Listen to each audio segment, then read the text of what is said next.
अहिल्यानगर जिल्ह्यातील कोपरगाव शहरातील मेन रोडवरील संत तुकाराम व्यापारी संकुलासमोर भाग्यश्री शॉप नजीक रस्त्याच्या कडेला असलेला नगरपालिका पाणीपुरवठा वॉलचा ढापा खचल्यामुळे नागरिकांना मोठ्या अडचणींचा सामना करावा लागत आहे। सदर ठिकाणी मोठा खड्डा पडल्याने पादचारी व वाहनधारकांसाठी तो गंभीर धोका ठरत आहे। या खड्ड्यात अडकून अनेक नागरिक पडल्याच्या घटना यापूर्वीही घडल्या असून काही नागरिक जखमी झाले आहेत। आज दुपारी 12:30च्या सुमारास या खड्ड्यात एक वयस्कर महिला पडल्याची घटना घडली। या घटनेत संबंधित महिलेच्या पायाला दुखापत झाली आहे।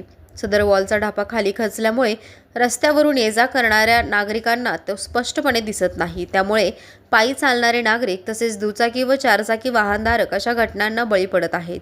अशीच परिस्थिती शहरातील इतर अनेक ठिकाणीही असल्याचे नागरिकांचे म्हणणे आहे। या प्रकारामुळे नागरिकांमध्ये संताप व्यक्त होत असून भविष्यातील अपघात टाळण्यासाठी नगरपालिका प्रशासनाने तात्काळ दखल घ्यावी अशी मागणी होत आहे। शहरातील सर्व खचलेले वॉलचे ढापे त्वरित दुरुस्त करून ते नागरिकांच्या सहज लक्षात येतील अशा पद्धतीने बसवावेत।